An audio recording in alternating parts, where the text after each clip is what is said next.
Visakha steel ప్లాంట్కు భూములు ఇచ్చిన నిర్వాసితులు గాజువాక్లో ఆందోళనకు దిగారు. తమకు న్యాయం చేయాలని గాజువాక్లో భిక్షాటన చేశారు. స్టీల్ ప్లాంట్ కోసం భూములు ఇచ్చి భూ తగాదులుగా ఉండాల్సిన తాము ఇవాళ కూలోళ్లుగా మారిపోయడానికి ప్రభుత్వాలే కారణమని తీవ్ర ఆగ్రహం వ్యక్తం చేశారు.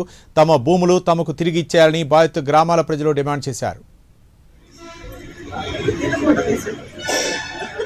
స్టీల్ ప్లాంట్ కి భూములు ఇచ్చి నేటికి నిర్వాసిత నిరుద్యోగిగా నిలిచిపోయినటువంటి నిర్వాసితుడిని చెప్పుకోవడానికి కూడా నిజంగా సిగ్గుచేటేస్తుంది. మాకు ఒక గాజువాకలో పుట్టి గాజువాకలో పెరిగి ప్రెస్టేజ్ గల స్టీల్ ప్లాంట్ కి వస్తుంది, మా పిల్లల భవిష్యత్తులు బాగుంటే మాకు బంగారు బాట వేస్తారని ఆ రోజు సొల్లు కబుర్లు చెప్పి ఆ రోజు ప్రభుత్వాలు మా దగ్గర బంగారం లాంటి మాకు అన్నం పెట్టినటువంటి భూములు లాక్కొని నేటికి మమ్మల్ని ఈ రోజుకి ఎలా రోడ్ల పాలు చేసేసినటువంటి ప్రభుత్వాలకి నేను ప్రశ్నిస్తున్నానండి.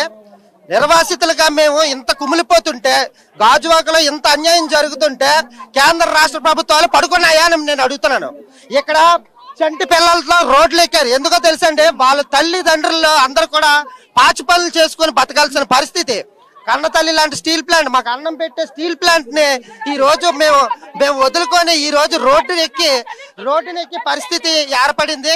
ఈ రోజు నిర్వాసితులందరికీ ఒకటే డిమాండ్ అండి, మా రోజు మాకు న్యాయం చేస్తాము, మాకు ఉద్యోగాలు ఇస్తాము అని చెప్పి కళ్ళబొల్లు కబుర్లు చెప్పి మీరు ఏ భూమిని అయితే తీసుకున్నారో మాకు ఈ రోజుకి అన్యాయమే జరిగింది కాబట్టి మా భూమిని మాకు తిరిగి ఇవ్వాల్సిందిగా మేము అందరం కూడా డిమాండ్ చేస్తున్నాం.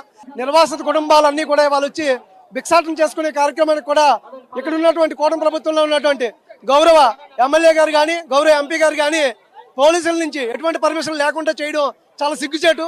నేను జనసేన సీనియర్ కార్యకర్తగా ఉన్నాను. Visakhapatnam steel plant democratic steel employees union president గా ఉన్నాను. 30 సంవత్సరాలు సర్వీస్ చేశాను. ఈ సర్వీస్ చేయడానికి గల కారణం ఇక్కడ ఉన్నటువంటి ఎవరైతే నిర్వాసిత కుటుంబాలు ఉన్నాయో వాళ్ళందరూ కూడా భూములు ఇవ్వబట్టి ఎక్కడి నుంచో వచ్చి నేను జాబ్ పూర్తి చేసుకున్నాను. కానీ 35 సంవత్సరాల నుంచి ఉపాధి లేక ఇవాళ భిక్షాటన చేసుకోవడానికి కూడా అనుమతి లేకపోవడం చాలా దురదృష్టకరం. ఇటువంటి దాన్ని కూటమి ప్రభుత్వం ఖచ్చితంగా తప్పడుతున్నాం. జనసేన పార్టీ అయినా కూడా ఏదైతే వీళ్ళకి ఆర్ కార్డు హోల్డర్స్ ఉన్నటువంటి కాంట్రాక్ట్ కార్మికుల్ని 6,000 చిల్లరి కాంట్రాక్ట్ కార్మికులు క్యారేజ్ పట్టుకొని డ్యూటీకి వెళ్తే ఆ రోజు గేట్ దగ్గర నీకు బయోమెట్రిక్ లేదు, నీ ఆధార్ కార్డు బ్లాక్ చేసావు, ఇంటికి వెళ్ళిపో అంటే క్యారేజ్ కట్టిన ఇల్లాలు ఇంటికి వస్తే ఏమనుకుంటది ఆ వ్యక్తిని? ఇంత దారుణమైనటువంటి విషయాల మీద కూటమి ప్రభుత్వం పవన్ కళ్యాణ్ గారి దృష్టికి వెళ్లాలనే ఉద్దేశంతో నేను జనసేన అయినా కూడా ఇక్కడ జరుగుతున్నది చాలా అన్యాయం.